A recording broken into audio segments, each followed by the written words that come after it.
3 taon kong pinagsilbihan ang pamilya ng aking asawa, ngunit ang natanggap ko bilang kapalit ay 1 galon ng matapang na asido na ipinadala mismo ng aking biyenan, dala ng mga bayarang goons, hanggang sa mismong higaan ko dakong 2:00, ikalahati ng madaling araw. Nais niyang sirain ang aking mukha, gawin akong isang halimaw, upang madali niya akong mapilitang pirmahan ang paglipat ng titulo at pilit na agawin ang commercial property sa BGC na nagkakahalaga ng 50 milyong piso na ibinigay sa akin ng aking mga magulang bilang regalo.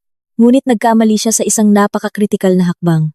Nang gabing iyon, ang taong nakahiga sa aking mamahaling kama na may goose down mattress ay walang iba kundi ang kanyang paborito at pinakamamahal na anak na babae na pinalaki niya sa labis na karangyaan at luho na parang isang prinsesa. Isang nakakapasong tili ang yumanig sa buong paligid. Ang ganda ng aking hipag ay tuluyang natunaw at nawasak, habang ang aking biyenan ay nabaliw, at walang awang iniuntog ang sariling ulo sa dingding, hanggang sa mabigong magpakamatay. At ngayon, ay kasalukuyang nagsisilbi ng 2 taong pagkakakulong. At ako? Binawi ko ang lahat sa kanila. Nakatayo ako sa tuktok. Pinapanood ang malupit na pamilyang iyon na unti-unting sinisira ang isa't isa. Kamusta kayo? Ako nga pala si Carmina.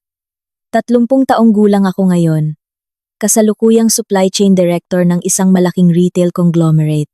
Ang buhay ko bago sumapit ang edad na 27 ay masasabing puno ng rosas. Nagnenegosyo sa real estate ang mga magulang ko. At sapat ang yaman ng aming pamilya upang hindi ko na kailangang yumuko kaninuman pagdating sa pera. Ngunit tulad ng maraming kabataang babae, nabulag din ako at naniwala sa isang klase ng pag-ibig na naghahanap ng simpleng pamumuhay.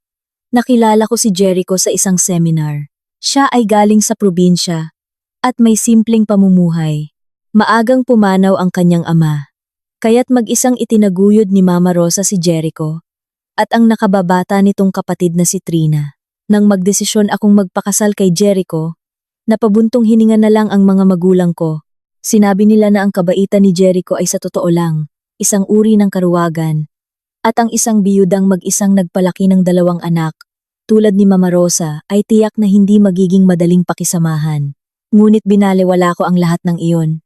Nang ikasal ako, mabigat man sa loob ng mga magulang ko, ay ipinagkaloob nila sa akin ang titulo ng isang commercial property sa BGC na nagkakahalaga ng 50 milyong piso, kasama ang isang marangyang penthouse bilang aming pugad. Upang maprotektahan ang aking mga ari-arian, nagpatupad kami ng isang prenuptial agreement na nagtatakda ng complete separation of property sa ilalim ng Family Code ng Pilipinas bago ganapin ang kasal.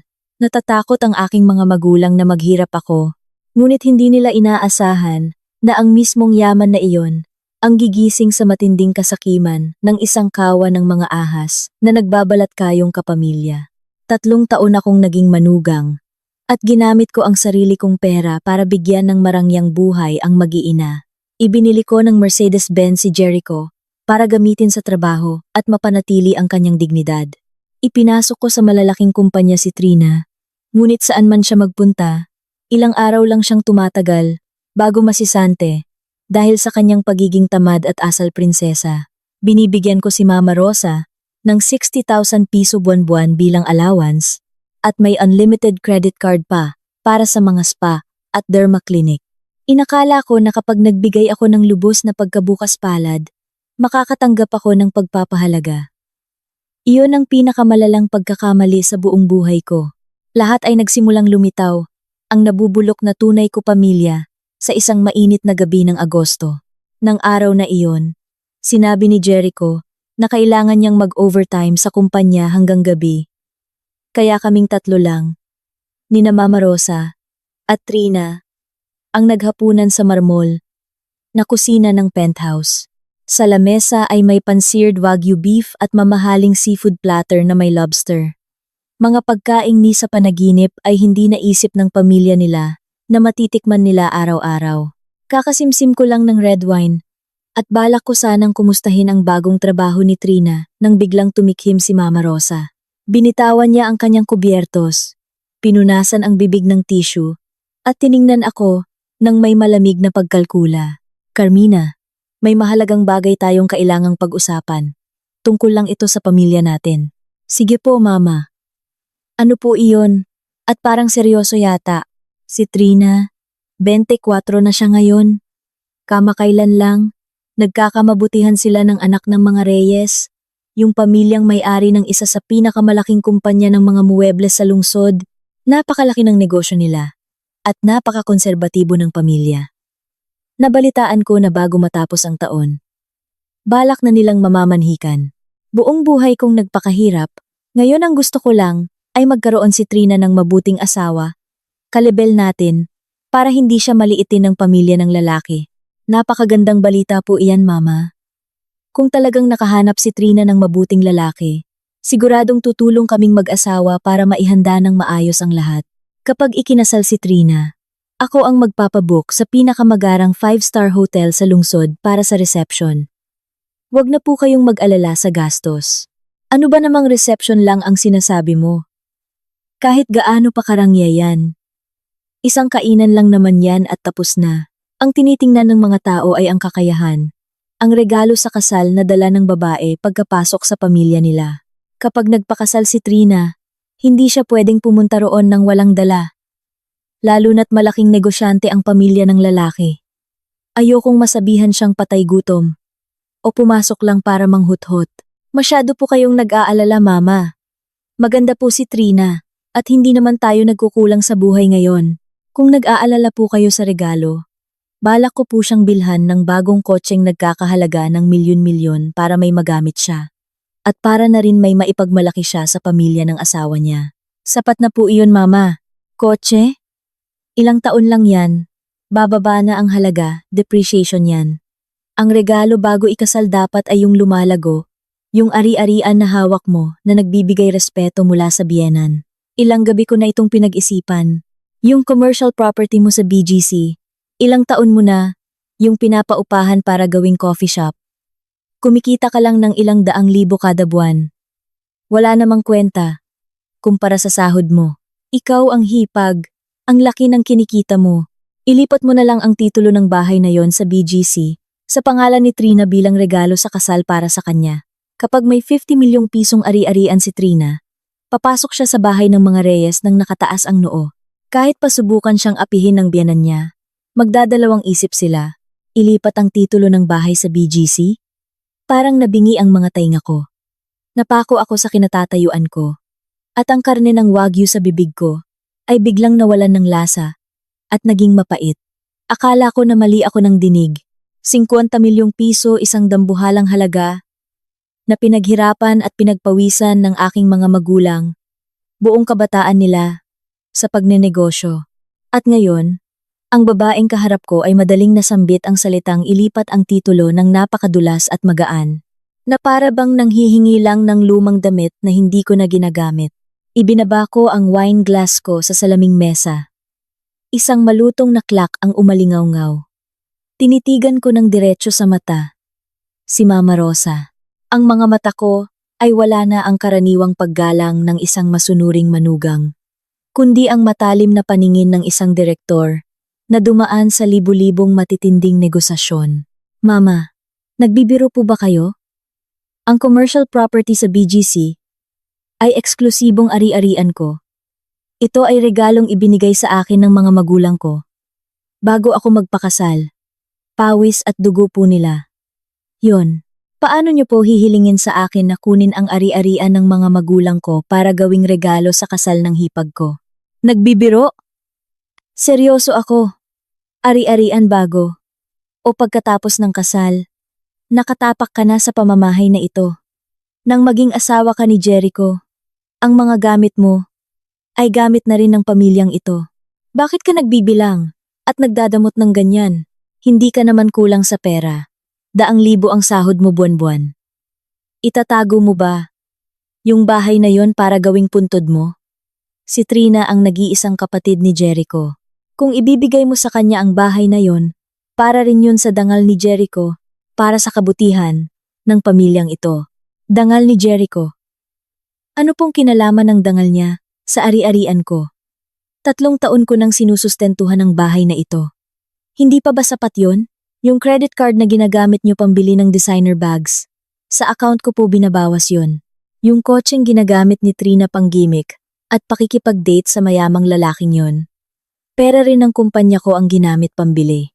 Kahit itong penthouse na inuupuan natin, bawat marmol, bawat pinggan na kinakainan nyo, pera ko po lahat yon.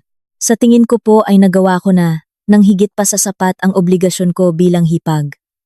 Wala po akong obligasyong paduguin ang sarili ko, para lang buhayin ang ilusyon at yabang ng ibang tao. Ate, anong pinagsasasabi mo? Sinasabihan mo bang palamunin mo kami? Biglang sigaw ni Trina. Mula kanina, ay tahimik siyang nagsa-cellphone.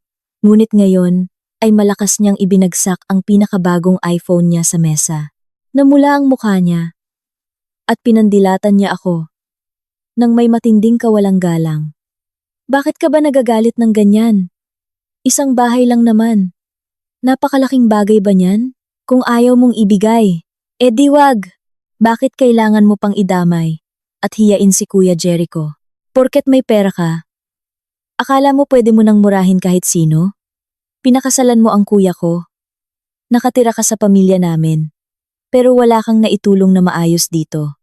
Ngayon na may hinihingi kaming pabor para sa dangal ko sa pagpapakasal, nagdadamot ka pa.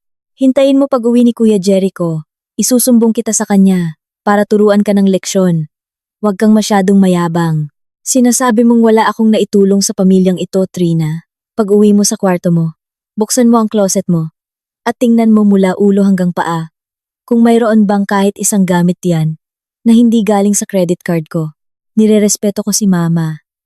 Nirerespeto kita dahil akala ko pamilya tayo. Pero kung ganyan pala ang pag-iisip nyo na ang ari-arian ko ay parang pinulot lang sa kalye para ibulsa nyo, prangkahan na tayo. Hindi ako ATM ng bahay na ito. At yung bahay sa BGC na yon, mas gugustuhin ko pang i-donate sa charity kaysa ibigay sa mga sakim at manghuhuthot. Anong sabi mo? Tinatawag mong manghuhuthot ang pamilya ko?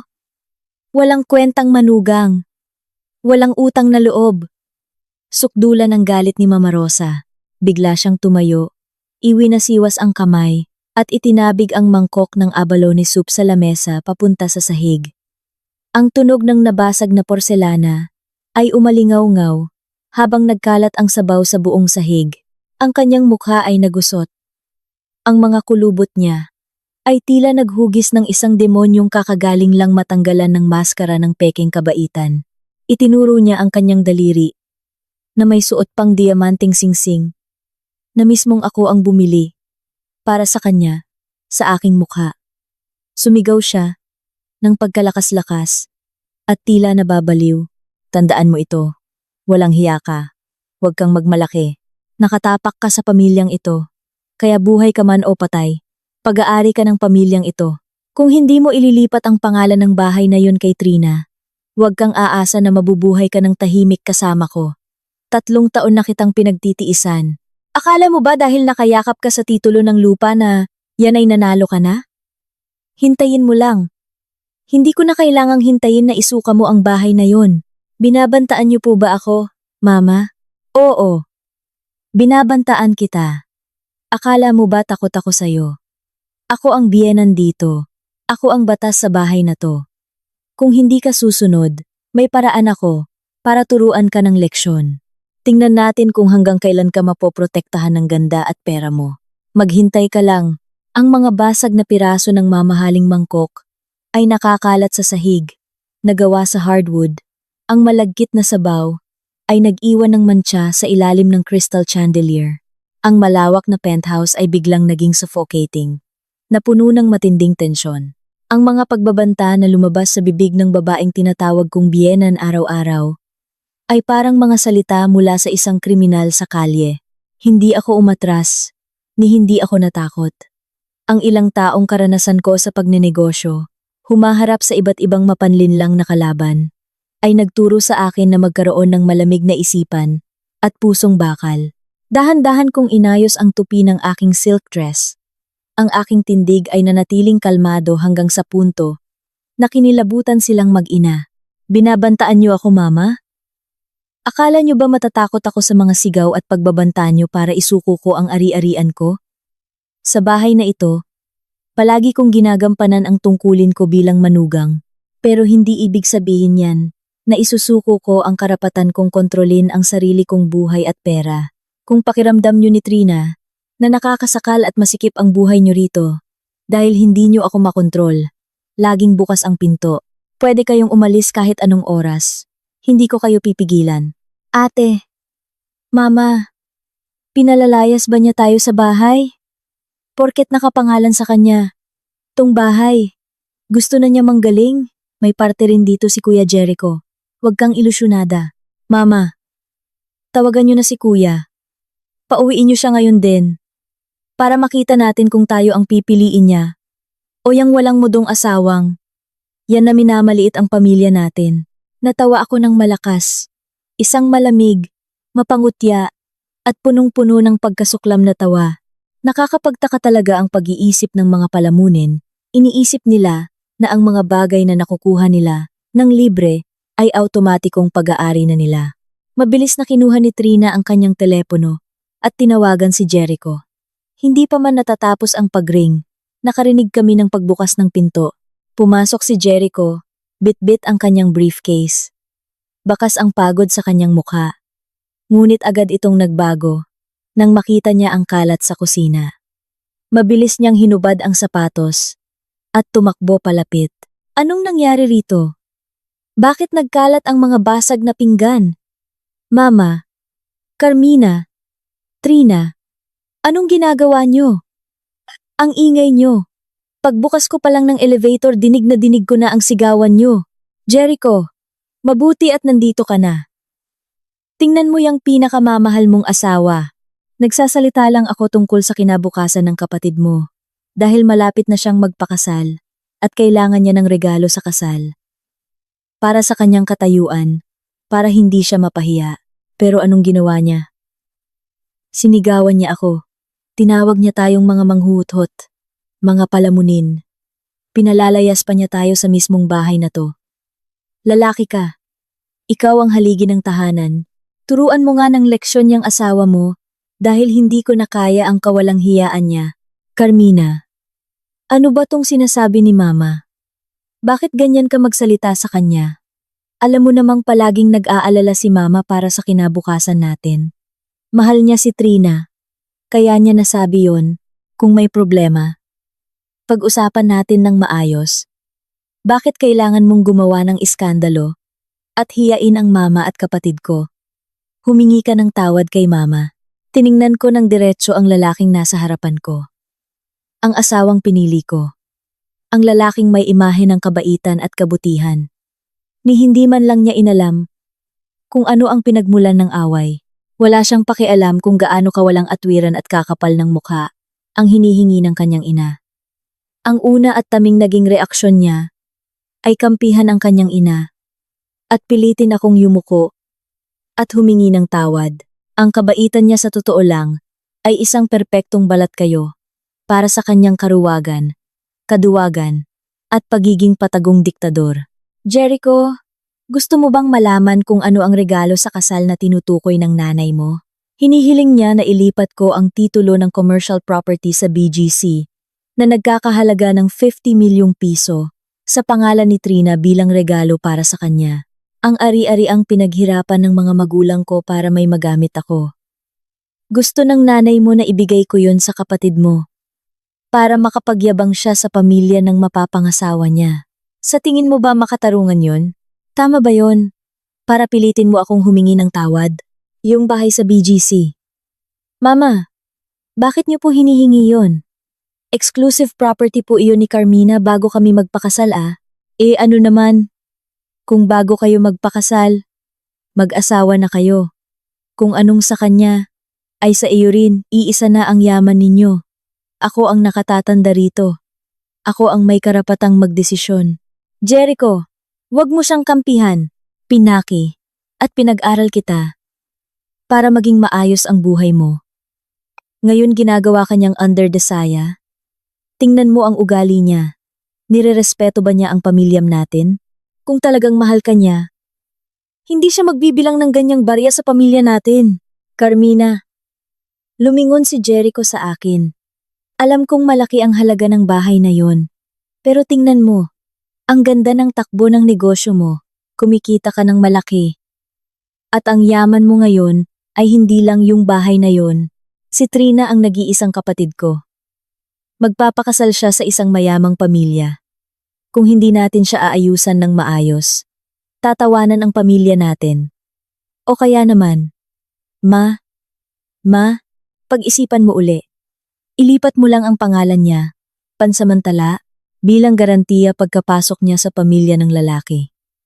Kapag maayos na ang buhay may asawa niya, at matatag na sila, sasabihan ko siyang ibalik ang pangalan sa'yo, para lang sa dangal ko, please. Carmina, nakaramdam ako ng pagduduwal. Isang matinding pandidiri mula sa kailaliman ng tiyan ko, nang marinig ko ang mga salitang lumabas sa bibig ni Jericho. Pansamantalang ilipat ang pangalan. Para sa dangal ko, hindi niya pinigilan ang nanay niya. Bagkus ay nakisama pa siya para gamitin ang murang pagmamahal bilang mag-asawa para i-manipulate ako. Sa likod ng naguguluhang mukha niya ay ang matinding kasakiman na kapantay ng kanyang ina at kapatid. Ang buong pamilyang ito, mula taas hanggang baba, ay mga higanteng linta na nakakapit sa akin. Hinihintay sipsipin ang huling patak ng dugo ko. Pansamantalang ilipat? Kapag legal na nailipat ang titulo, anong garantiya na ibabalik nila? Gagamitin ba niya ang duwag niyang pagkatao bilang garantiya? Jericho, huwag mong gamitin sa akin ang pabiktima mong boses. Ang dangal mo, dapat nililikha mo gamit ang sariling pawis at isip mo, hindi pinapatungan ng pera ng asawa mo. Sasabihin ko ito sa huling pagkakataon. At buksan ninyong lahat ang mga tainga ninyo.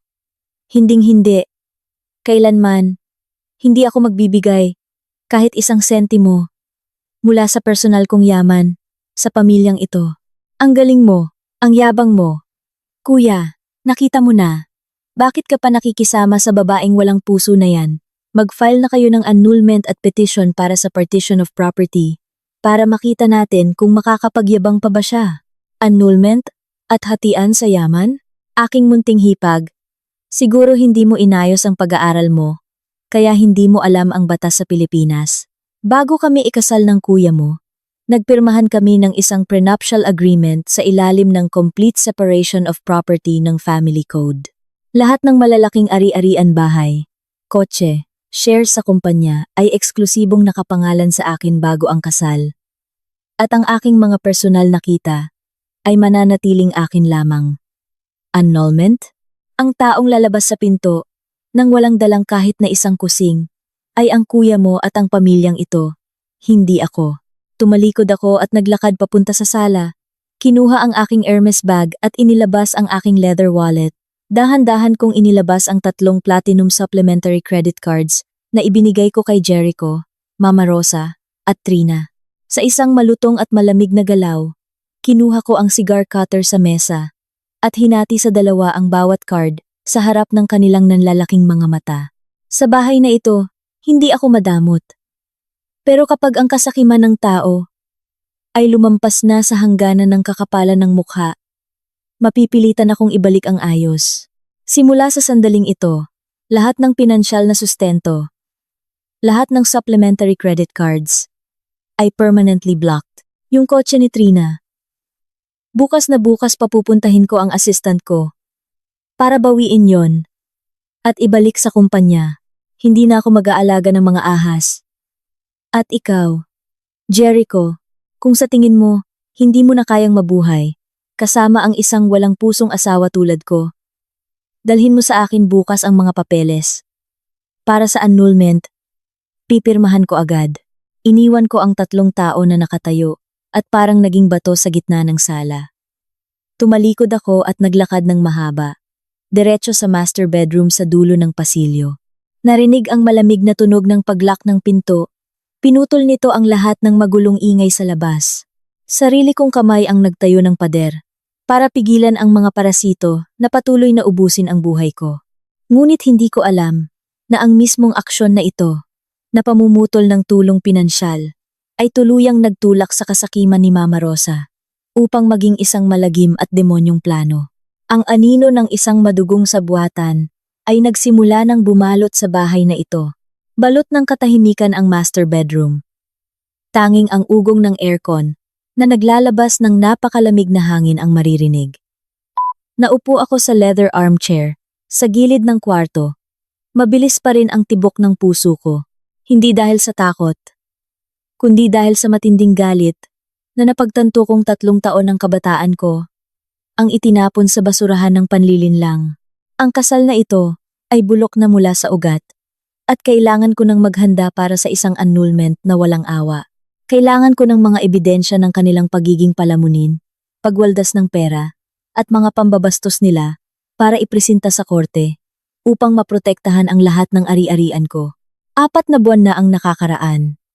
Nang mapansin kong palaging nawawala ang mga maliliit na alahas at perang naiiwan ko sa vanity table, pinaghinalaan ko na si Trina ang nagnanakaw.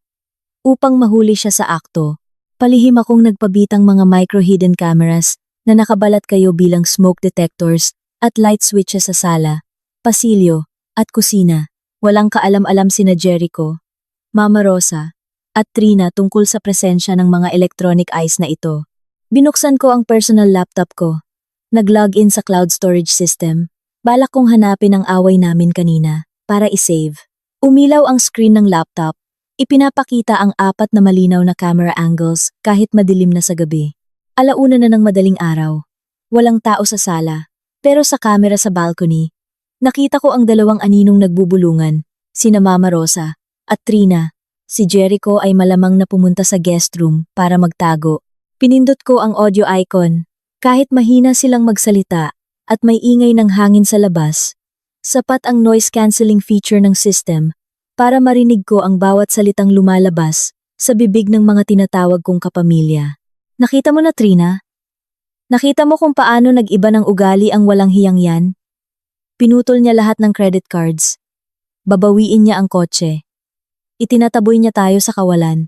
Akala niya porket may pera siya, pwede na niyang tapakan ang pamilyang to. Kainis talaga, Mama! Namahiya pa siya. Hinamak niya tayo sa harap ni Kuya Jericho. Tapos si Kuya, nakatayo lang doon na parang tuod. Ang duwag-duwag, kung wala ang pera niya, paano na ako magkakape kasama ng mga kaibigan ko sa susunod na buwan? Gawan niyo ng paraan to, Mama. Hindi pwedeng magpatalo tayo at lumaya sa bahay na to para bumalik sa probinsya at maghirap. Ayoko. Malapit na akong magpakasal sa mayaman. Kailangan ko yung 50 milyong bahay na yon bilang regalo. Sinong may sabing magpapatalo tayo? Kung iipitin niya ako, uunahan ko siya. Huwag kang mag-alala. May nakahanda na akong plano. 3 taon akong nagtiis. Pinagluluto siya at pinagsisilbihan. Hindi dahil ginagalang ko siya, kundi dahil hinihintay ko ang araw na mapapasatin ang lahat ng yaman niya. Kung ayaw niyang kusa itong pirmahan, gagawa ako ng paraan para lumuhod siya at magmakaawa na pirmahan yon. Sa pamamagitan ng screen, nakita ko si Mama Rosa na lumingalinga bago kinuha mula sa bulsa ng jacket niya ang isang lumang keypad na cellphone, hindi ang mamahaling smartphone na binili ko para sa kanya. Nagdial siya, ini-loudspeaker, at idinikit sa tenga ni Trina. Isang magaspang at malalim na boses ng lalaki ang umalingaw sa gitna ng tahimik na gabi. Hello, bossing? Anong kailangan niyo sa ganitong oras? Handa na ang mga gamit ko. Kailan tayo kikilos? Berto? Nagbago ang sitwasyon. Ang walang hiyang manugang ko. Nagre-rebelde na. Pinutol niya ang kabuhayan namin. Gusto kaming palayasin. Hindi na ako makapaghintay. Ngayong Biyernes ng gabi, kailangan mong kumilos agad. Mas maaga. Mas mabuti. Gusto ko siyang makitang nag-aagaw buhay. Biyernes ng gabi.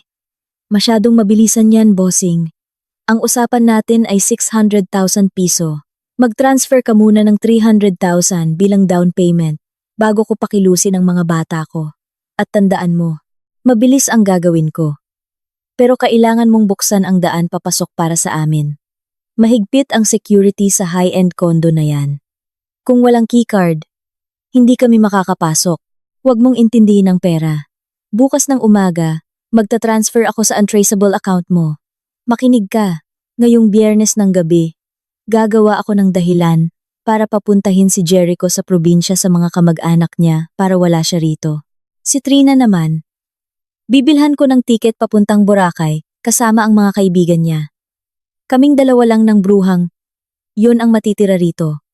Banda 2:00 ng madaling araw. Papatayin ko ang alarm system. Iiwan kong bukas ang fire exit door. Malapit sa hagdan. Papasukin mo ang 2 mong bata. Dumiretso kayo sa dulo ng pasilyo. Ang pinakamalaking kwarto. Yung may oak door. Aalisin ko ang lock ng kwarto niya bago yun. Pagod yun sa trabaho kaya tulog mantika yun. Pagkapasok sa kwarto. Anong gagawin? Gugulpihin ba namin ng husto? O gagawing lumpo? Linawin mo. Para madala namin ang tamang gamit. Walang bugbugan. Kung bugbog, mabilis mag-iimbestiga ang pulis.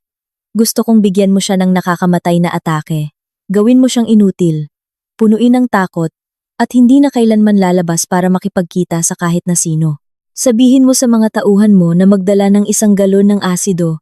Yung pinakamatapang na klase. Paglapit sa kama, isaboy niyo ng diretso sa mukha niya. Gusto kong masunog ang mukha niya. Matunaw, at maging isang halimaw. Pagkatapos, mabilis kayong tumakas sa likod. Bukas ng umaga, sisigaw ako na may pumasok na magnanakaw para maghiganti. Naiintindihan mo? Ang salitang asido ay parang kidlat na tumama sa mga tainga ko. Nanigas ang buong katawan ko. Parang yelo ang dugo sa mga ugat ko. Tumayo ang bawat balahibo ko. Sa matinding takot at kilabot, napahawak ako sa dibdib ko. Hirap huminga, at napabuka ang bibig para lang makahigop ng hangin. Siya, ang babaeng araw-araw nagluluto ng sabaw para sa akin, na nakangiting tinatawag akong anak, ay nakikipagsabwatan para umupa ng sindikato. Para sabuyan ako ng asido, hindi lang pera ang gusto niya. Gusto niyang sirain ang buo kong pagkatao. Ganda, karera, at kinabukasan sa pinakamalupit na paraan. Naku, malaking laro yan, bossing. Ang pure acid. Siguradong wasak ang mukha. Kahit 10 beses pa siyang magpa-plastic surgery sa Korea, hindi na siya maisasalba. Kapag naging inutil siya, mas masahol pa sa patay ang buhay niya. Sige, deal. Biyernes, 2:00 ng madaling araw. Malinis ang trabaho. Kapag nasabuyan siya ng asido at naging nakakadiring halimaw ang mukha, masisante siya sa trabaho at itataboy ng lipunan. Sa oras na yon, wala siyang ibang makakapitan, kundi ang pamilyang ito. Makakapitan lang niya si Jericho para mabuhay. Arte akong isang mapagmahal na biyenan. At si Jericho bilang isang asawang hindi siya iniwan. Kapag nasa pinakamatinding gulo at takot ang utak niya, utusan siyang pirmahan ang paglipat ng mga ari-arian at kumpanya. Napakadali na lang noon. Kapag hindi siya pumirma, tatakutin kong palalayasin siya sa kalye. Mukha siyang demonyo. Sinong tatanggap sa kanya? Pagkatapos ng trabaho, ibibigay ko ang natitirang 300,000 piso. Gawin niyo na. Natapos ang usapan. Ibinaba ni Mama Rosa ang tawag at tiningnan si Trina. Hindi man lang natakot si Trina sa malademonyong plano ng sarili niyang ina. Bagkus, kuminang pa ang mga mata niya sa pananabik, ang malalang kasiyahan ng isang sakim na malapit nang makuha ang gusto niya. Ang galing niyo naman, Mama. Nararapat lang yan sa maarte at mayabang na yon. Pag naging inutil siya, tingnan natin kung makakapagmataas pa siya. Pero ngayong Biyernes, ayokong pumunta sa Boracay. Nakakapagod bumiyahe. Uuwi na lang ako sa probinsya natin para magtago ng isang gabi. Ayusin niyo ha, Mama. Huwag kayong magpapahuli sa pulis. Mapapasa atin ang 50 milyon. Mama, ang galing niyo. Isinara ko ang laptop. Binalot muli ng kadiliman ang kwarto. Ni isang patak ng luha ay hindi lumabas sa mga mata ko. Dahil ang pandidiri at galit ko ay lampas na sa limitasyon ng isang normal na tao. Hindi sila tao. Sila ay mga uhaw sa dugong demonyo na nakasuot ng balat ng pamilya. Mabilis na nagising ang rasyonal kong isip bilang isang negosyante. Nilamon nito ang unang pagkakagulat ko. Sa mga sandaling iyon, balak ko sanang kunin ang telepono at tumawag sa pulis. Ngunit tumigil ako. Isang nakatagong voice recording. Kung wala pang krimen na nangyari, maaari lang silang ipatawag ng pulis para bigyan ng warning. O kaya naman, ay kukuha si Mama Rosa ng magaling na abogado at idadahilang nasabi lang niya yon sa sobrang galit at walang naganap na krimen. Kung uunahan ko sila, baka magtago ang sindikato, makakalaya si Mama Rosa, at mabubuhay ako habang buhay, sa takot na baka ipapatay nila ako. Hindi ko hahayaang maparusahan lang sila ng magaan ng batas. Kung gusto nilang maglaro, lalaruin ko to hanggang dulo. Gumawa si Mama Rosa ng madugong patibong, kaya't gagamitin ko ang mismong patibong na iyon para ibaon ang pinakamamahal at pinahahalagahan niyang bagay. Ngayong Biyernes ng gabi, may isang taong masasabuyan ng asido, ngunit siguradong hindi ako iyon. Kinabukasan, lumabas ako sa master bedroom na may perpektong itsura. Nag-makeup ako ng maayos para itago ang pangingitim ng mga mata ko. Dahil sa walang tulog na gabi, nagsuot ako ng eleganteng Dior suit, nag-spray ng kaunting Chanel No. 5 at pumasok sa kusina na para bang walang nangyaring matinding away kagabi. Sa dining room, tahimik at mabigat ang mukha ni na Jericho, Mama Rosa at Trina habang nag-aalmusal. Nang makita nila akong pumasok, natigilan silang tatlo. Ang mga mata nila ay may pagdududa at pagiging alerto. At kay Mama Rosa, nakita ko ang isang nakatagong kasiyahan ng isang mamatay taong may hawak ng kutsilyo sa likuran. Hinila ko ang silya at naupo. Naglagay ng orange juice sa baso ko at bahagyang ngumiti. Isang malambing at mapagpatawad na ngiti na kinailangan kong pag-aralan ng magdamag sa harap ng salamin para hindi mahalata ang aking pandidiri. Good morning sa inyong lahat. Tungkol nga pala kagabi, humihingi ako ng tawad, Mama Trina. Sobrang na-stress ako sa trabaho, kaya hindi ko nakontrol ang emosyon ko at nakapagsalita ako ng masama. Sana wag niyo nang damdamin. Pinag-isipan ko ito ng buong gabi. Pamilya tayo. Hindi dapat masira ang relasyon natin dahil lang sa usaping pera. Halatang nakahinga ng maluwag si Jericho. Mabilis niyang binitawan ang mga kubyertos at hinawakan ang kamay ko. Ang mga mata niya ay may peking sigla. Alam ko naman na maiintindihan. Yan ang asawa ko. Mama, nakita niyo na? Mainit lang ang ulo ni Carmina nung oras na yon. Humingi na siya ng tawad sa inyo. Patawarin niyo na ang asawa ko, ha? Sulyap sa akin ni Mama Rosa. Naroon pa rin ang pagdududa, ngunit mabilis na nilamon ng kasakiman ang kanyang katwiran. Tumikhim siya at nagpanggap na nasa mataas na posisyon. Hindi naman kita sinisisi, anak. Ginagawa ko lang ang lahat dahil nag-aalala ako sa pamilyang ito. Nag-aalala sa inyong magkapatid. Masaya ako at natauhan ka. Pero yung tungkol sa bahay, sa BGC? Opo, tungkol sa regalo sa kasal. Yung bahay sa BGC, kasalukuyan pa kasing may mga legal na issue sa nangungupahan. Hindi ko pa po pwedeng kanselahin ang kontrata agad. Napakasalimuot po ng danyos. Pero wag po kayong mag-alala. Hindi ko hahayaang mapag-iwanan si Trina. Bago matapos ang linggong ito, maglilipat ako ng 4 na milyong piso sa account ni Trina para magamit niya bilang savings account na dadalhin niya sa pamilya ng asawa niya. Bukod doon, magbubuk din ako ng 15-can day trip sa Europa. Para sa inyo, Mama. Para makapag-relax at makapagbakasyon kayo. Bilang pambawi ko sa inasal ko kahapon. Na ipa-reactivate ko na rin sa bangko ang mga credit cards, kaya pwede na kayong gumastos ng normal. 4 na milyong piso? Talaga po, ate? Hindi niyo po ako niloloko? Bibigyan niyo talaga ako ng 4 na milyong piso bilang regalo? Nanlaki ang mga mata ni Trina na parang headlight ng kotse. Ang 4 na milyong piso para sa walang katapusang kasakiman niya ay hindi kasambas ng 50 milyong pisong bahay. Ngunit isa pa rin itong napakalaking halaga na parang hulog ng langit. Ang galit niya kagabi ay biglang naglaho na parang bula. Bakit naman kita lolokohin? May gusto rin pala akong pag-usapan. Mula gabi ng Miyerkules hanggang Sabado ng linggong ito. May napakahigpit na internal audit ang kumpanya ko. Kailangan kong manatili sa hotel, malapit sa kumpanya, kasama ang board of directors, para magtrabaho magdamag. Kaya hindi muna ako makakauwi para matulog. Yung master bedroom ko, kakapalit ko lang noong nakaraang linggo ng goose down mattress na imported pa galing Italia, napakalambot higaan. At may bago ring padala na 12 ng limited edition na designer clothes para sa autumn collection, hindi ko pa nga nasusubukan. Ano kaya kung habang wala ako ng ilang gabi, doon ka muna matulog sa kwarto ko, Trina? Kaysa naman doon ka matulog sa maliit mong kwarto. Doon, may centralized aircon, may jacuzzi.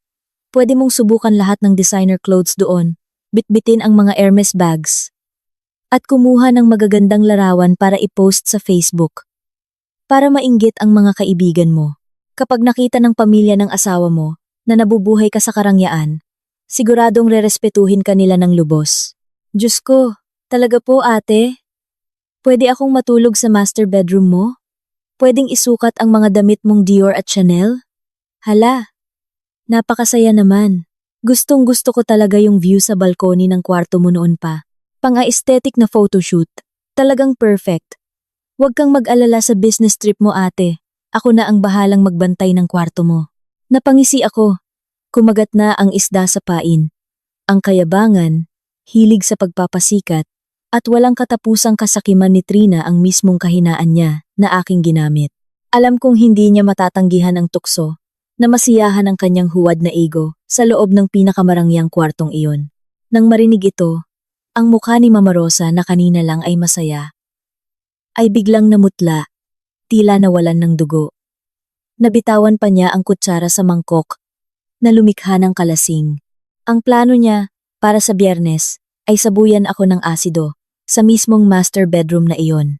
Ngunit ngayon, sinasabi kong wala ako roon. At ang taong matutulog sa puntiryang kwarto ay ang sarili niyang pinakamamahal na anak. Ang takot ay bakas na bakas sa kanyang mukha. Hindi pwede. Hindi pwedeng matulog si Trina sa kwarto ng ate niya. May sarili kang kwarto. Bakit ka makikitulog sa kwarto ng mag-asawa? Nakakahiya. At walang modo yan. Malaki ka na. Dapat alam mo ang limitasyon mo. At saka, ngayong Biyernes ay 'di ba aalis ka papuntang Baguio kasama ang mga kaibigan mo? Ipinag-book na kita ng ticket, kaya hindi ka pwedeng matulog doon. Ano ka ba, mama? Nyo naman po. Si Ate Carmina na nga ang nagmagandang loob na ipahiram ang kwarto at mga designer clothes para makapag-picture ako. Bakit hindi ko tatanggapin? Doon sa Baguio. Puro kagat ng lamok at pagod lang ang aabutin ko. Ayoko nga. Kinansel ako na ang lakad sa Baguio. Mula Huwebes hanggang Sabado, doon ako maglalagi sa kwarto ni Ate Carmina. Kukuha ako ng maraming lookbook photos para ipakita sa boyfriend ko at inggitin siya. Mama, wag mo akong pigilan. Sabi ko hindi pwede, hindi pwede. Kailangan mong pumunta sa Baguio. Kung hindi naman ay umuwi ka sa probinsya sa lola mo. Ang kwartong yan, nitong mga nakaraang araw, ay may mga surot. Oo, may mga surot doon. Napakatigisingan mo dyan. Bawal kang pumasok doon. Pinagbabawalan kita. Surot? Anong surot ang sinasabi nyo? Imported galing Italia. Yung mattress na nagkakahalaga ng 100,000. Tapos iisipin mong parang foam mattress lang sa palengke? Ano bang problema nyo, mama? Bigla kayong nagiging kakaiba at pinipigilan akong magpicture. Desidido na ako. Sa Biyernes ng gabi ay matutulog ako sa kwarto ni Ate Carmina. Kapag pinilit nyo pa akong pumunta sa Baguio, tatawagan ko si Lola sa probinsya at isusumbong kita sa kanya. Nakaupo lang ako habang dahan-dahang sumisip-sip ng aking orange juice. Ninanamnam ang nakakatawang pagtatalo ng mag-ina, habang si Mama Rosa ay naiipit sa isang napakahirap na sitwasyon. Hindi niya pwedeng isigaw ang katotohanan, na umarangkada ako ng mga goons para sabuyan ng asido ang kwartong yan. Mamamatay ka kapag pumasok ka roon. Hindi niya ito pwedeng sabihin dahil natatakot siyang malaman ni Jericho. Natatakot siyang magpanik si Trina. At natatakot siyang mabuko ang buong plano. Nakatali siya sa sarili niyang malupit na plano. Walang magawa kundi panoorin ang tanga niyang anak na masayang naglalakad patungo sa sarili nitong kamatayan. Hayaan niyo na po, Mama. Malaki na si Trina. Kung gusto niyang manatili rito para kumuha ng mga larawan, hayaan niyo na siya sa kwarto ko. Nagpapatawag ako ng professional cleaning service linggo-linggo para mag-disinfect, kaya walang surot doon para ipag-alala niyo. Ganoon na lang ang usapan, ha. Sa Biyernes ng gabi. Gamitin mo lang ang kwarto ko, Trina. Papasok muna ako sa trabaho. Mag-enjoy kayo rito sa bahay. Tumayo ako, kinuha ang aking bag, at mayabang na lumabas ng pinto. Sa likuran ko, ang tingin ni Mama Rosa ay puno ng takot, kawalan ng pag-asa, at matinding pagkalito. Wala siyang paraan para pigilan si Trina, dahil pinalaki niya ang kanyang anak na kapwa sakim at matigas ang ulo. Kung gusto niyang kanselahin ang plano, kailangan niyang tawagan ang sindikato. Ngunit alam kong ang isang taong sakim at puno ng galit na tulad niya ay hindi papayag na palampasin ang pagkakataon na sirain ako. Aasa siya na makokontrol niya si Trina sa gabing iyon.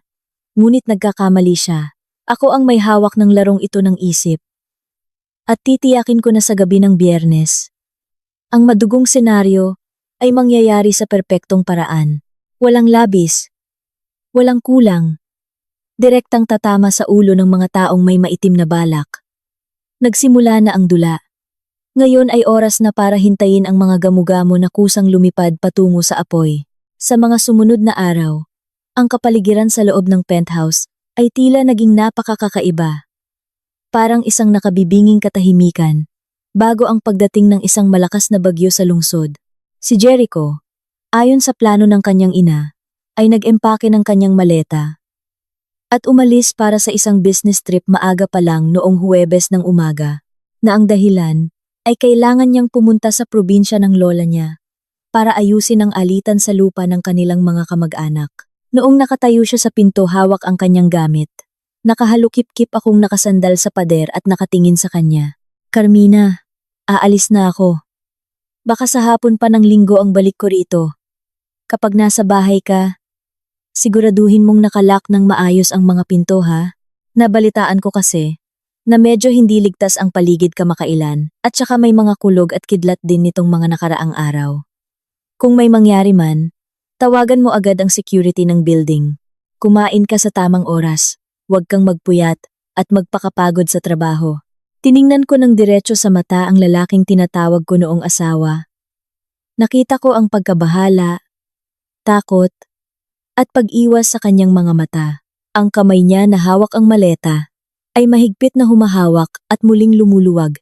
Hindi niya kayang tumingin sa akin ng higit sa 3 segundo.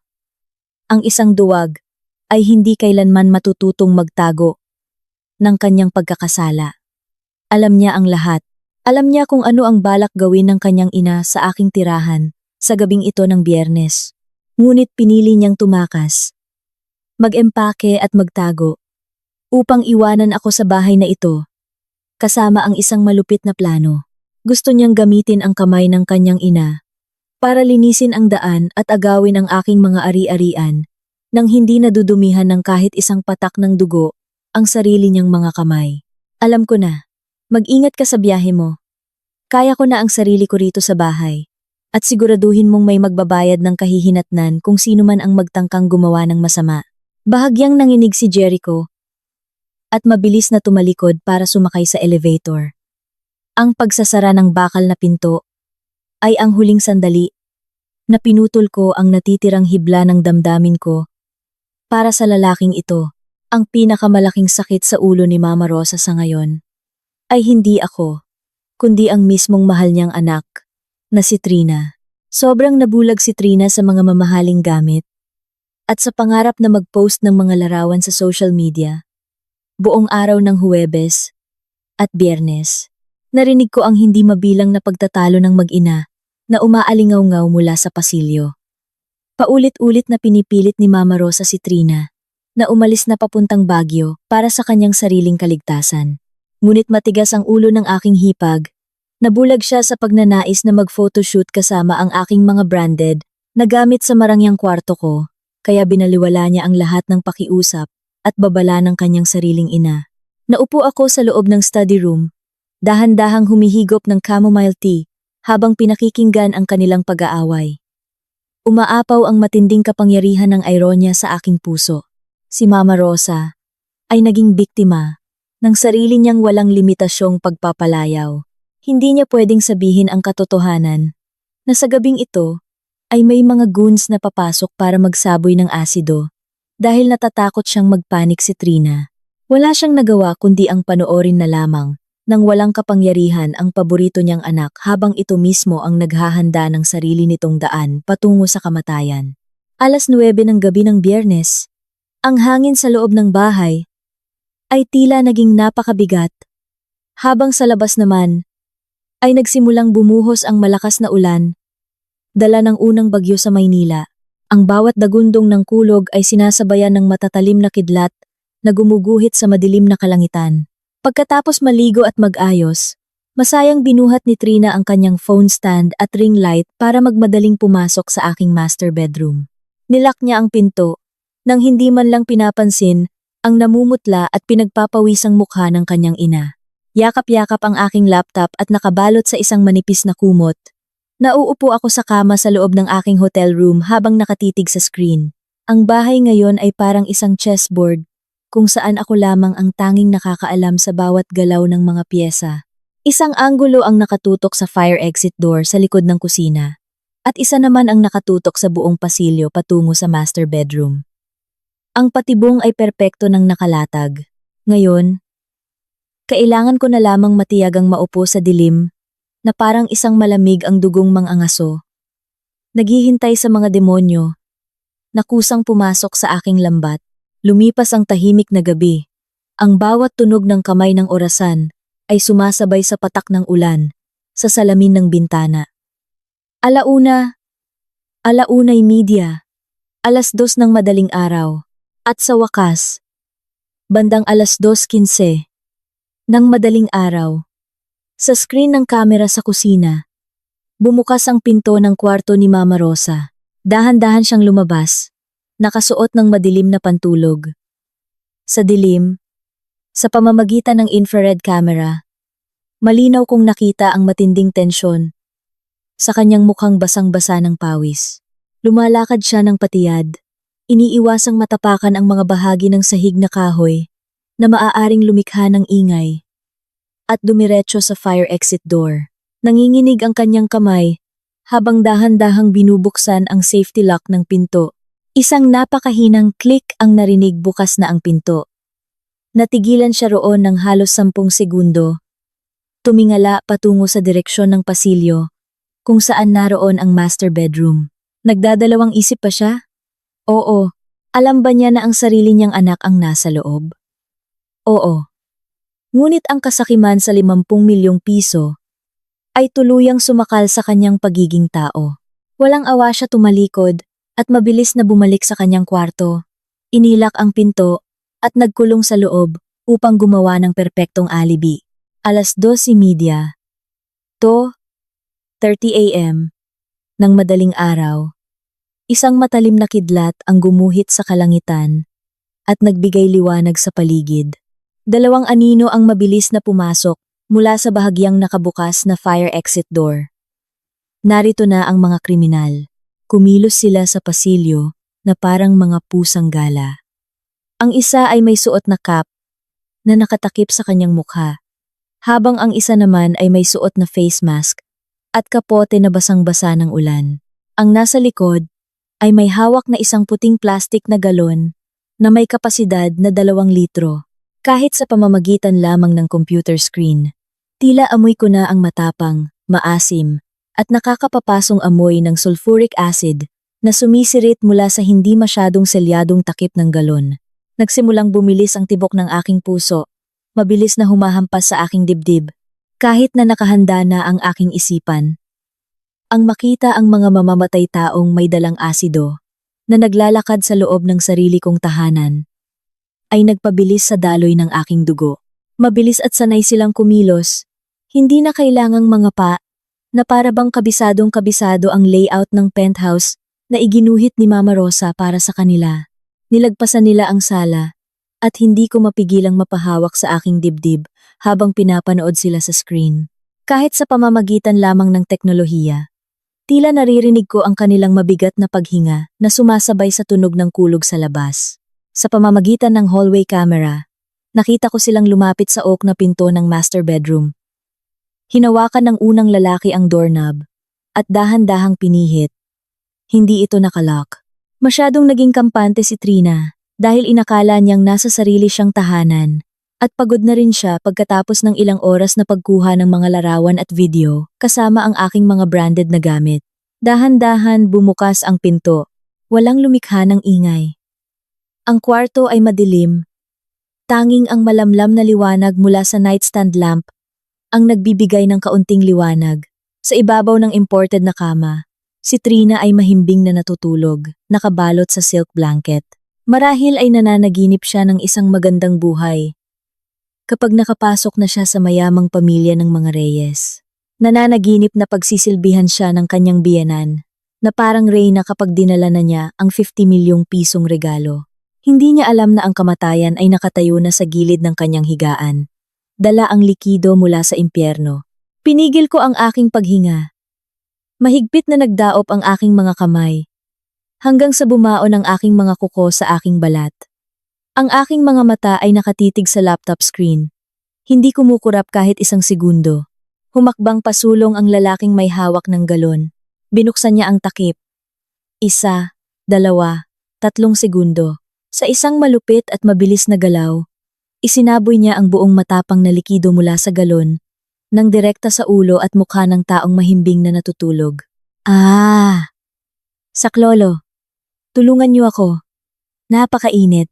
Nasusunog ako. Mama, saklolo, tulong. Isang tili na pumunit sa katahimikan ng gabi. Ang tunog na iyon ay hindi katulad ng anumang iyak ng tao. Ito ay parang ungol ng isang hayop na binalatan ng buhay matinis, puno ng kawalan ng pag-asa, at may matinding sakit na yumanig maging sa mga salaming bintana ng kondo. Ang tunog na iyon ay direktang bumaon sa aking tainga, lumusot sa ingay ng ulan, at winasak ang katahimikan ng gabi. Kasabay ng kakilakilabot na tili na iyon, ay ang tunog ng mga nababasag na gamit, ang ligalig ng katawang nagpupumiglas, at ang marahas na paghampas sa kama. Sa aking laptop screen, nakita ko ang dalawang anino na nagulat at napaatras. Sa takot ay itinapon nila ang basyong plastik na galon na gumulong sa sahig, at nagmamadaling lumabas ng kwarto, na parang mga multong tumatakas sa liwanag. Tumakbo silang sumunod sa pasilyo, dumaan sa fire exit door sa likod ng kusina, at iniwan ang isang kakilakilabot na eksena. Natapos na nila ang kanilang misyon, naisaboy na ang asido. Ang utos ni Mama Rosa ay naisagawa. Ang tili at hiyaw ni Trina sa master bedroom ay hindi natigil. Mula sa matitinis na sigaw ay naging mga ungol, at daing ito ng matinding sakit na parang nilalapan ng demonyo. Ang masangsang na amoy ng nasusunog na balat, nasusunog na buhok, at ang maasim na singaw ng matapang na kemikal ay nagsimulang kumalat sa aircon system papunta sa sala. Nakatitig ako sa screen ng laptop ko sa hotel room. Bahagyang umangat ang aking mga labi sa isang malamig at walang kaluluwang ngiti. Huwag ninyo akong sisihin sa aking kawalang awa. Hindi ako isang santo para iharap ang kabilang pisngi kapag sinampal ng iba. Nang nagplano kayong sirain ako para agawin ang pinaghirapan ko, kayo mismo ang pumirma sa sarili ninyong hatol. Ibinalik ko lang sa inyo ang mismong sandata na inihanda ninyo. Mula sa kwarto sa ibaba, bumukas ang pinto at patakbong lumabas si Mama Rosa, na parang gamu-gamo. Gulo-gulo ang buhok at namumutla ang mukha, ngunit sa kanyang mga mata ay may kislap ng maisakit na kasiyahan dahil naniniwala siyang nagtagumpay ang kanyang plano. Nagsimula siyang umarte. Isang eksenang kanina pa niya pinag-ensayuhan. Habang pagewang-gewang na tumatakbo patungo sa pasilyo, nagpanggap siyang umiyak at sumisigaw sa aking pangalan gamit ang nanginginig na boses. Carmina! Carmina! Anong nangyari, anak? Ano to? Magnanakaw! May magnanakaw! Diyos ko, tulungan niyo ang manugang ko. Tulong! Tumakbo siya sa pasilyo patungo sa master bedroom na naglalabas ng masangsang na amoy na parang isang katayan. Sigurado siya na ang taong nagpupumiglas sa dugo at asido sa ibabaw ng kama ay walang iba, kundi ako. Handa na siyang umarte bilang isang nagdadalamhating biyenan. Yayakapin ang manugang na naging inutil upang simulan ang kanyang manipulasyon. Hindi ako nag-aksaya ng panahon. Mabilis kong tinawagan ang emergency hotline. Mula sa aking hotel room. Hello? Pulis po ba ito? Pakiusap. Pumunta kayo rito agad sa Unit 18, 25th floor ng high-rise condominium sa BGC. Nakita ko po sa aking security app na may pumasok na mga kriminal sa aming kondo. At narinig ko po ang hiyaw ng hipag ko. Bilisan niyo po. Matapos ang tawag, mabilis kong kinuha ang aking mga susi. At nagmaneho pabalik sa penthouse sa gitna ng malakas na ulan. Pagkarating ko sa floor ng aming unit, saktong dumarating din ang mga pulis at medic sa elevator. Upang maging kapani-paniwala ang aking pagganap, sinadya kong guluhin ang aking buhok at mabilis na tumakbo ng nakayapak patungo sa pasilyo. Umiiyak ng malakas habang sumisigaw. Mama! Mama! Anong nangyari? Kakadating ko lang po nang makatanggap ako ng alerto sa app ko. Anong nangyari kay Trina? Tumakbo ako sa pinto ng master bedroom. Ang eksenang nasa harap ko ay mas malala at mas nakakapanghilakbot kaysa sa nakita ko sa kamera. Ang marangyang kwarto na puno ng masangsang na amoy ng asido ay nagpabaligtad sa aking sikmura. Sa ibabaw ng kama, namamaluktot at nagpupumiglas si Trina na parang uod na binuhusan ng mainit na tubig. Ang dalawang kamay niya ay nakatakip sa kanyang mukha. Ang mga daliri ay nakadikit na sa natutunaw na balat na naglalabas ng itim na usok. Ang kanyang mga daing ay humihina na dahil sa matinding shock sa sakit sa sahig. Malapit sa umaapaw na kemikal, nakaupo si Mama Rosa, habang ang kanyang noo ay duguan dahil sa pag-untog sa pader. Nakahawak siya sa paa ng kama. Dilat na dilat ang kanyang mga mata habang bumubulong ng mga walang saysay na salita. Si Trina. Ang Trina ko. Hindi siya dapat to. Dapat si Carmina. Paano niyo nagawa to? Dapat si Carmina ang sinabuyan niyo. Bakit ang anak ko? Nagbayad na ako. Nagbayad na ako. Ang mga bulong na iyon sa gitna ng kanyang pagkabaliw, ang pinakaperpektong pag-amin sa krimen. Hindi ako tuluyang pumasok sa loob, dahil alam ko kung gaano kadelikado ang usok ng asidong iyon. Nakatayo sa pintuan, inilabas ko ang aking telepono, mula sa bulsa ng aking kasuotan. Nanginginig ang aking mga kamay, habang idinedial ko ang emergency hotline. Hello? Pulis po ba ito? Pakiusap. Pumunta kayo rito agad sa Unit 18, 25th floor ng high-rise condominium sa BGC. May pumasok pong mga kriminal sa amin. Sinabuyan nila ng asido ang hipag ko. Parang mamatay na po siya. Bilisan niyo po. Pakiusap. Hello? Emergency hotline? Saklolo. Ang hipag ko po nasabuyan ng asido. Sunog na ang mukha niya. Pakiusap. Magpadala kayo ng ambulansya. Gumalaw ako habang umiiyak sa telepono, na may kasamang mga luha ng matinding pag-arte. Ang mga luhang iyon ay natural na reaksyon na rin sa matapang na amoy ng kemikal sa paligid. At kasabay nito ay ang perpektong pagganap upang tuluyang isara ang patibong na ito. Ibinaba ko ang telepono at naupo sa sahig ng pasilyo habang umiiyak ng malakas. Si Mama Rosa ay tila wala na sa kanyang sarili. Patuloy niyang iniuntog ang kanyang ulo sa gilid ng kama. Sumisigaw sa pangalan ni Trina ng walang katapusan. At kinalmot ang sarili niyang mukha hanggang sa magdugo. Pagkalipas ng halos 15 minuto, ang tunog ng sirena ng pulis at ambulansya ay umalingaw-ngaw. Binasag ang katahimikan ng gabi sa marangyang kondominium sa BGC. Ang mga asul at pulang ilaw ay sumilip sa mga salaming bintana na basang-basa ng ulan. Hudyat na ang hustisya ay pormal nang pumasok sa pamamahay na ito na puno ng kasalanan. Narinig ko ang marahas na katok sa pinto, kasunod ng mabilis na yabag ng mga paa ng mga pulis at rescue team na tumatakbo sa pasilyo. Ang mga medic na may suot na protective gear ay mabilis na pumasok sa kwarto, hawak ang kanilang mga kagamitan para sa kemikal. Ang mga investigador naman ay mabilis na naglagay ng yellow police line upang isecure ang lugar at hilingin sa lahat na lumayo. Ngayong gabi, ang katotohanan ay tuluyan ng lalabas sa liwanag at ang mga nagkasala ay magbabayad para sa kanilang malupit na plano. Ang marangyang penthouse ko na dati ay tahimik, ay naging parang isang boksingero na bugbog sarado.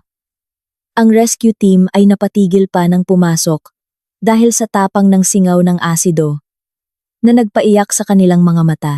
Mabilis na gumamit ang mga medic ng neutralizing solution at saline solution upang linisin ang katawan ni Trina.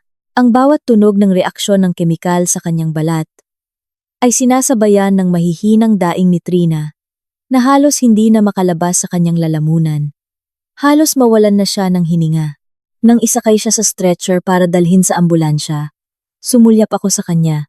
Ang itsura niya ay sapat na para magpaikot ng sikmura ng kahit sinong mahina ang loob. Ang kalahati ng kanang mukha niya at ang bahagi ng kanyang leeg ay tuluyang natunaw, namumula at sugatan. Ang kanyang kanang mata ay tila tuluyan ng natunaw ng kemikal. Wala nang bakas ng magandang mukha ng hipag kong mayabang ilang oras lang ang nakalipas. Bukas, kapag nagising siya at tumingin sa salamin, mararamdaman niya ang pakiramdam ng pagbagsak sa kailaliman ng impyerno. Trina! Trina ko! Iligtas niyo ang anak ko! Nagkamali sila ng sinabuyan. Dapat si Carmina yon. Bakit si Trina? Trina! Nasaan ang doktor? Tulungan niyo ang anak ko. Iligtas niyo ang anak ko! Sigaw ni Mama Rosa, habang nagpupumiglas na sumunod sa stretcher. Ngunit mabilis siyang hinawakan ng dalawang pulis.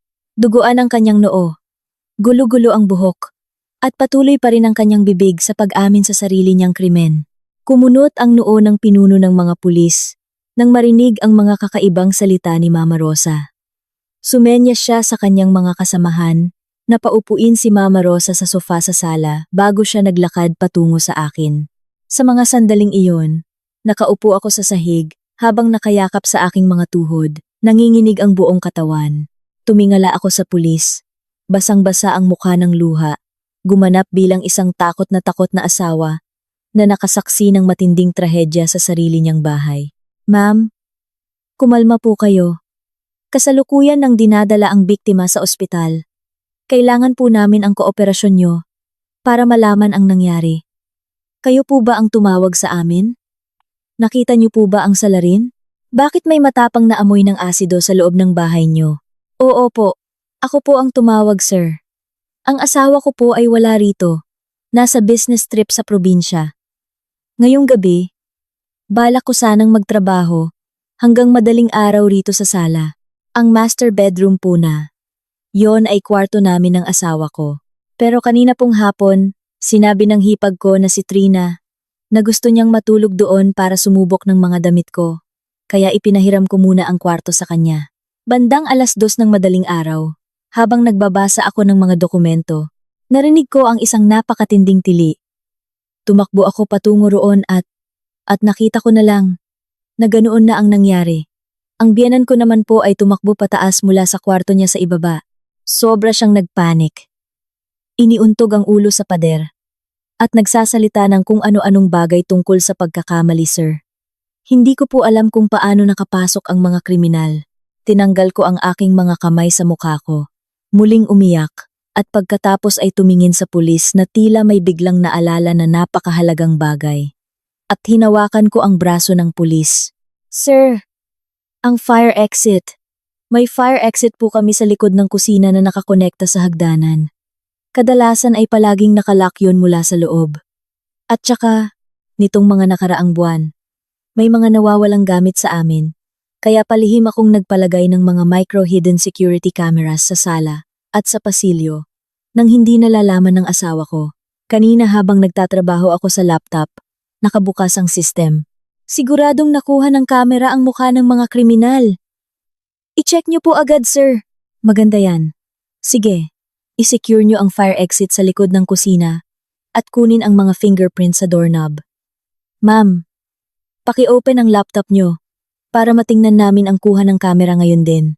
Agad akong lumapit sa mesa. Nanginginig ang mga kamay habang binubuksan ko ang aking laptop. Nang umilaw ang screen, Binuksan ko ang video recording mula bandang alas 2:40, 2:40 AM ng madaling araw. Lumapit ang ilang mga investigador sa likod ko, nakatitig sa screen. At doon, ang video ay nagsimulang magpakita ng katotohanan.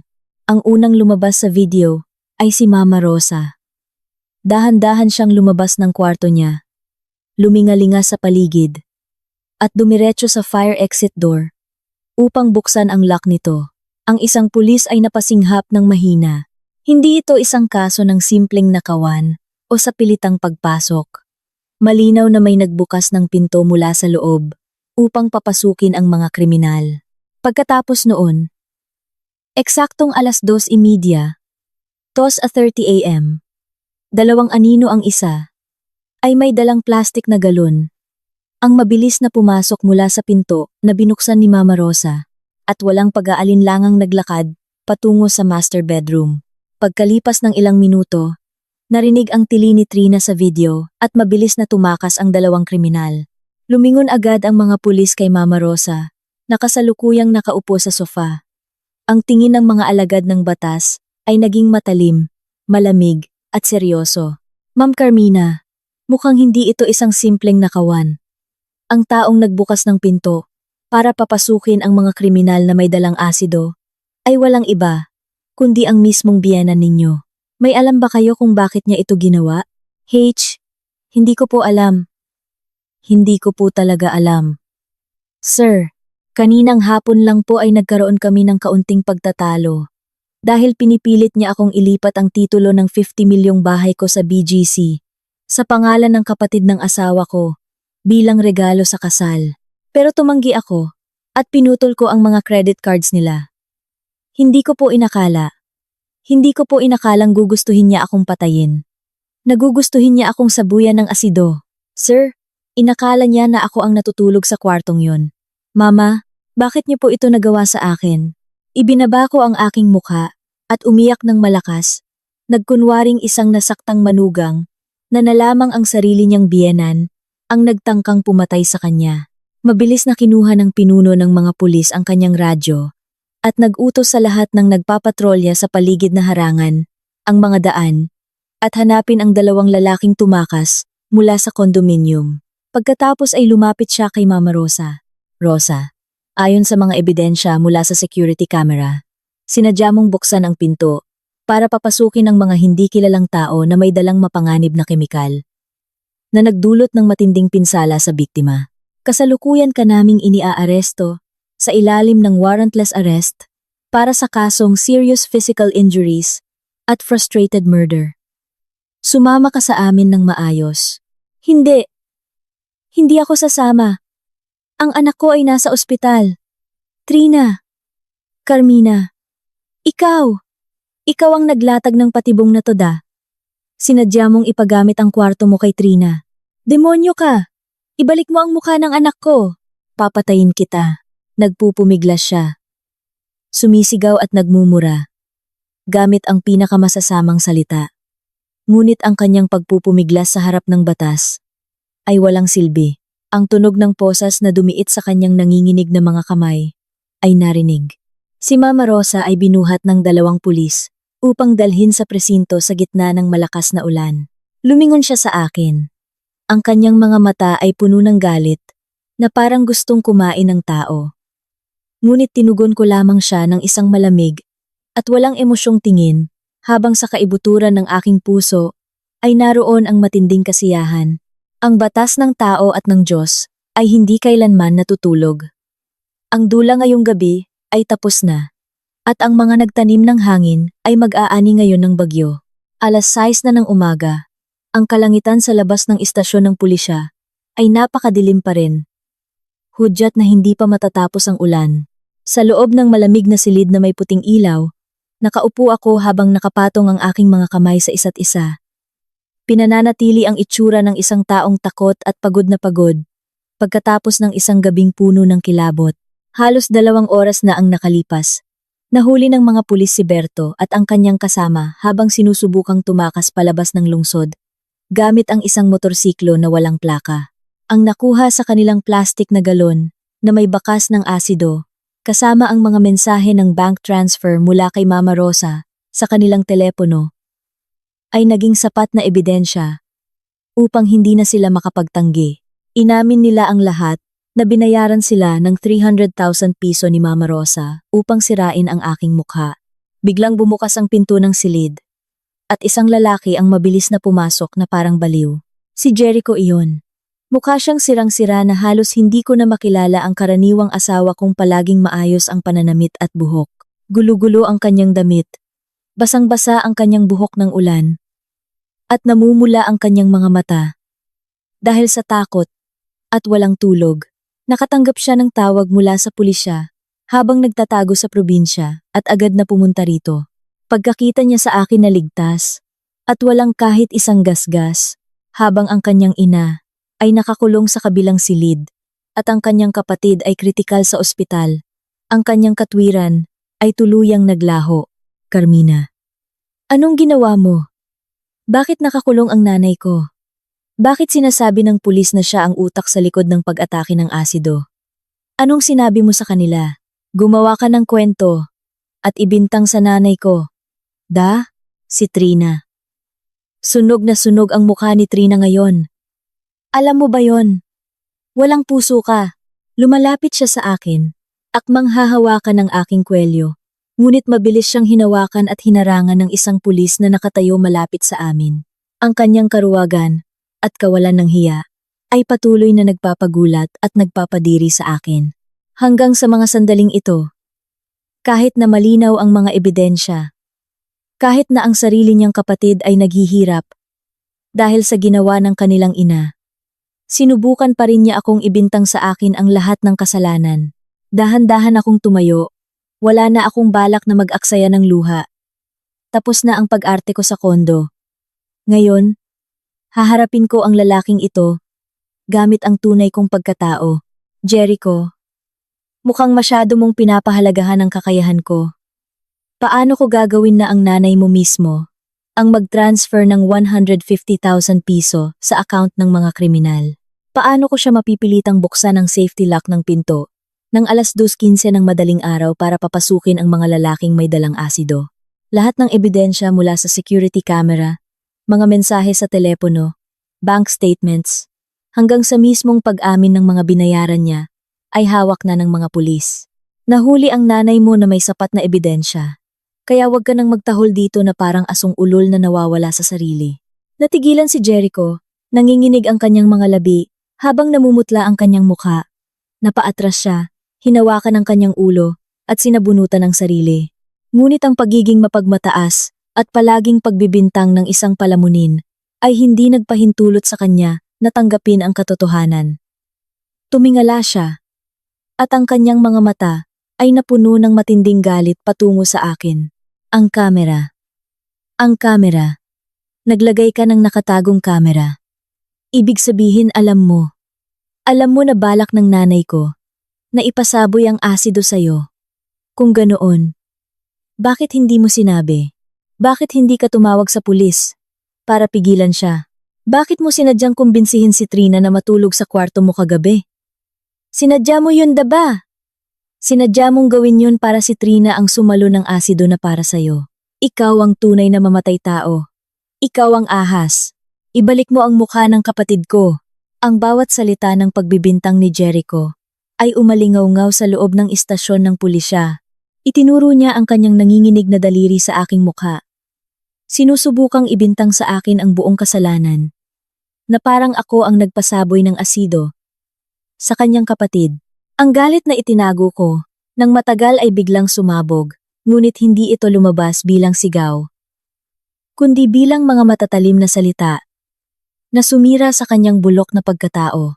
Humakbang ako pasulong, marahas kong itinabig ang kanyang daliri, at nagsalita gamit ang isang napakalamig na boses. Isara mo ang marumi mong bibig. Ako ang ahas.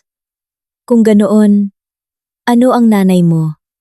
Ano ang kapatid mo? Ang nanay mo, dahil sa kasakiman sa aking 50 milyong bahay, ay umupa ng sindikato para sirain ang mukha ko. Ang kapatid mo naman, dahil sa kayabangan at pagnanais na makitulog sa mamahaling kama ko at maisukat ang mga designer clothes ko, ay pilit na kinuha ang kwartong yon. May nagpilit ba sa kanya na pumasok doon? Wala. Ang sarili ninyong walang katapusang kasakiman ang sumira sa inyong mag-ina. Karma yan. Kung anong itinanim, siyang aanihin. Tinitigan ko ang takot na mga mata ni Jericho. Itinulak ko siya patungo sa malamig na pader. At ikaw rin, Jericho. Huwag mong isipin na wala akong alam. Noong Huwebes ng umaga habang nag-iempake ka para umalis, ang takot sa mga mata mo ay nagbunyag ng lahat. Alam mo kung ano ang balak gawin ng nanay mo sa akin, 'di ba? Narinig mo ang plano niya. O kaya naman ay sinabi niya sa'yo ang tungkol sa asido. Pero anong ginawa mo? Pinili mong mag-empake at tumakas. Iniwan mo ako ang asawang nagpakahirap para pakainin at buhayin ang pamilya mo sa loob ng 3 taon para mamatay rito. Gusto mong gamitin ang kamay ng nanay mo para makuha ang mga ari-arian ko, nang hindi ka man lang nadudumihan ng dugo, ang kabaitan mo, ang pagpapanggap mong walang alam. Sa totoo lang ay ang pinakamalalang karuwagan ng isang lalaki. Ikaw ang pinakanakakadiring tao sa pamilya na ito ng mga mamatay taon. Hindi. Walang katotohanan ang mga sinasabi mo. Wala akong alam. Umalis ako para sa business trip.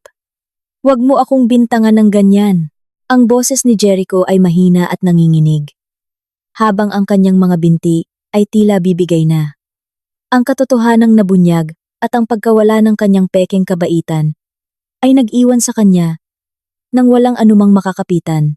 Tiningnan ko siya mula ulo hanggang paa, sa huling pagkakataon na parang tumitingin sa isang basura. Hindi mo na kailangang magpaliwanag. Kung may alam ka o wala, ang sarili mong konsensya ang nakakaalam. Simula sa sandaling ito, ikaw at ang walang kwentang pamilya mo ay wala nang kinalaman sa buhay ko. Asikasuhin mo na lang ang kapatid mong naging inutil. At maghanda ka ng bumisita sa nanay mong makukulong. At ako? May mas mahahalagang bagay pa akong kailangang gawin. Magkita na lang tayo sa korte. Tumalikod ako at naglakad palabas ng istasyon ng pulisya. Ang tunog ng aking takong sa sahig ay dinala ang isang malinaw na desisyon. Iniwan ang isang lalaking unti-unting bumagsak sa sahig, habang umiiyak ng walang kapangyarihan. Ang kasal kong puno ng pagkakamali sa loob ng 3 taon ay formal nang natapos. Ngayon, oras na para simulan ko ang aking pinansyal na paghihiganti sa lalaking palamunin na tinawag kong asawa. Pagkalabas ko ng istasyon ng pulisya, sumakay ako sa taxi patungo sa aking kumpanya. Hindi ako nakaramdam ng pagod kahit walang tulog ng magdamag. Ang galit at pagnanais para sa hustisya ay nagbigay sa akin ng sapat na lakas. Maligo muna ako sa silid ng kumpanya.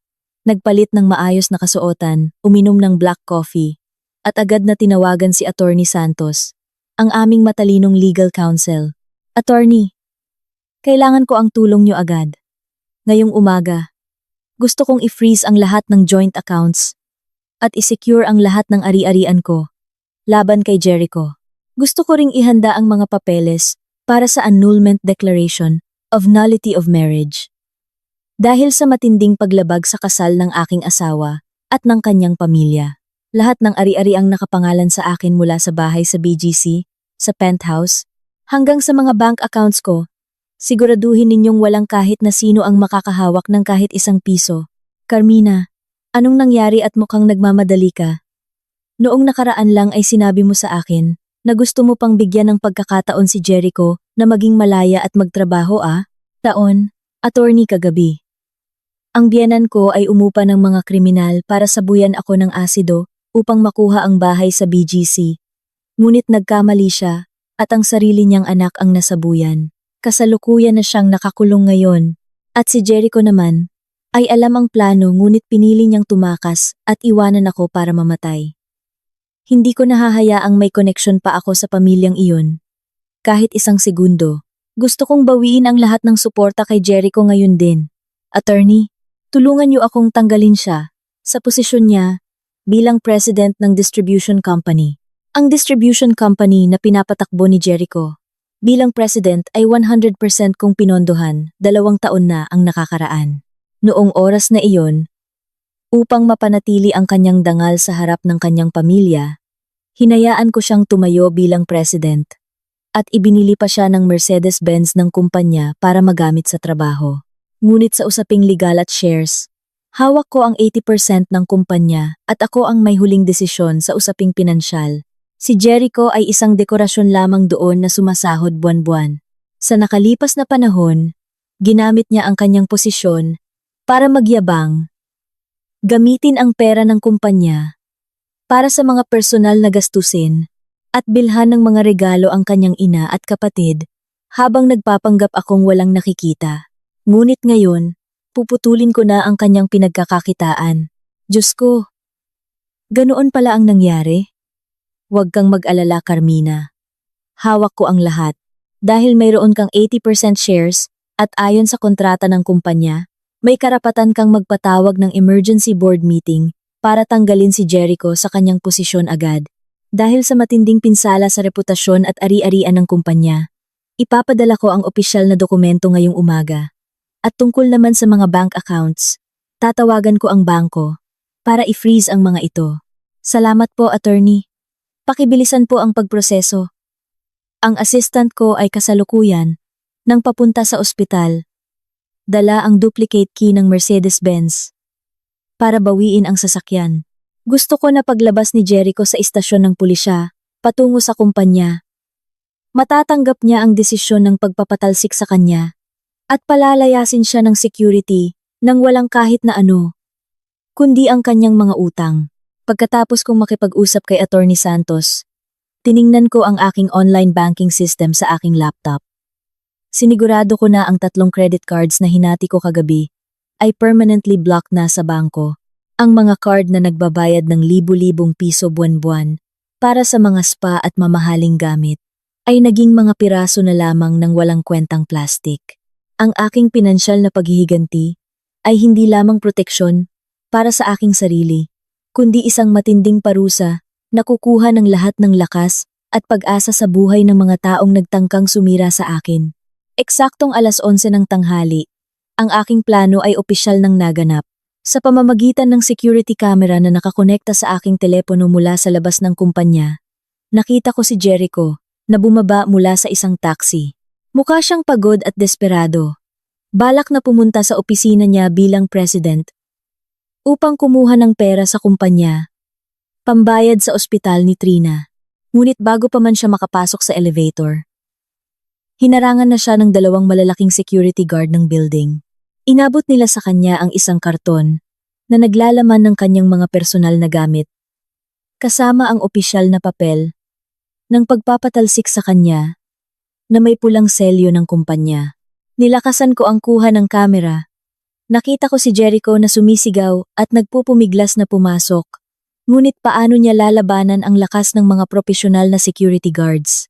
Itinulak nila siya palabas, dahilan upang mapaupo siya sa sahig sa ilalim ng ulan. Ang kanyang briefcase ay nabuksan at ang mga papel ay nagkalat sa basang semento.